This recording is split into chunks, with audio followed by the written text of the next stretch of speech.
ఒంటరి మహిళలను టార్గెట్ చేసుకుని చైన్ స్నాచింగ్ నేరాలకు పాల్పడుతున్న గరికే సుబ్బరాజును వేటపాలెం పోలీసులు అరెస్ట్ చేశారు. బస్సులో తిరుగుతూ బైక్లను చోరీ చేసి దొంగలించిన బైక్లపై తిరుగుతూ మహిళల మెడలో బంగారు గొలుసులను లాక్కెళ్లినట్లు పోలీసులు తెలిపారు.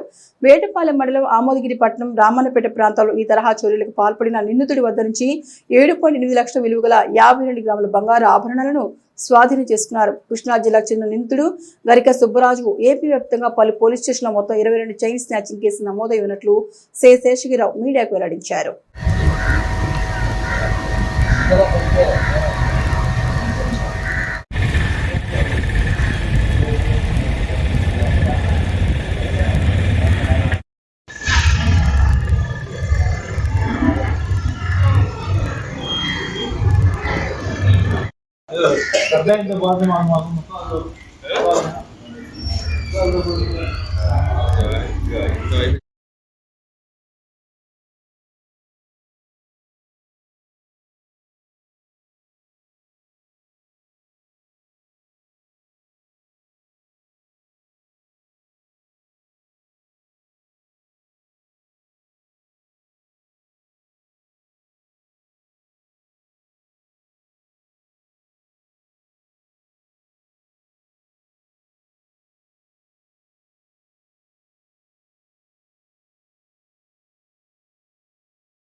ఇరవై 24 కేసులు చైన్ స్నాచింగ్ చేసి నేరస్తుడిగా ఉన్నాడు.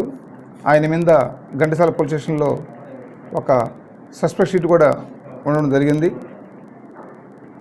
గరికా సుబ్బరాజు మన వేటపాలెం మండలంలో ఆమోదగిరి పట్టణం ఒకటి రామన్నపేట పరిధిలో 2 మహిళలు మెడలో చైన్ లాక్కెళ్ళడం, దానిని మా బాపట్ల జిల్లా ఎస్పీ గారు శ్రీ ఉమామహేశ్వర్ ఐపీఎస్ ఆఫీసర్ గారు సీరియస్గా తీసుకొని దానికోసం టీమ్స్ ఫామ్ చేసి వేటపాలెం ఎస్ఐ గారు, Chirala sub division crime party, Vetapalem police సిబ్బంది వీళ్ళందరూ ఒక టీంలుగా ముద్దాయి నేరస్తుల కోసం సీసీ కెమెరాలు, టవర్ డంపులు అన్నీ కూడా వెరిఫై చేసుకుంటూ సీడీ వెరిఫై చేసుకుంటూ అదే నేరస్తుడు ఈరోజు వేటపాలెం మండలంలోకి రావడం, అతన్ని పట్టుకోవడం, బంగారు సొత్తును కూడా మళ్ళా గుడివాడ ప్రాంతంలోకి వెళ్ళేసేసి వాటిని రికవర్ చేసుకుని రావడం జరిగింది.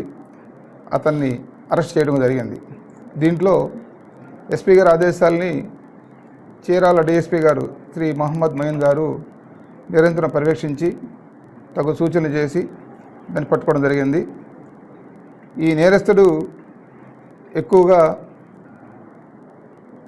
ఒంటరి మహిళలు, వృద్ధ మహిళల్ని టార్గెట్ చేసి అతను ఏదో ఒక బస్సు ఎక్కి వస్తాడు. వచ్చిన తర్వాత అక్కడ అందుబాటులో ఉన్నటువంటి ఏదో ఒక మోటార్ సైకిల్ ఏదో ఒక దాన్ని దొంగతనం చేస్తాడు. దాని ద్వారా తీసుకొని అక్కడికక్కడికే ప్లాన్ వేసుకుంటాడు. 1 గంట 2 గంటలను రెక్కి చేసుకొని నేరం చేసేది ఇతని యొక్క స్వభావం. ఈ విధంగా మనం అతను పట్టుకోవడం జరిగింది. ఈ రెండు కేసులలో ప్రాపర్టీని రికవర్ చేయడం జరిగింది. సుమారు 52 గ్రాములు గోల్డ్, 7,80,000 రూపాయలు సొత్తుని రికవర్ చేసి మనము ఈరోజు కోర్టుకి పెట్టడం జరుగుతుంది. మేము ప్రజలందరికీ కోరుకునేది ఒకటి, ఎవరైనా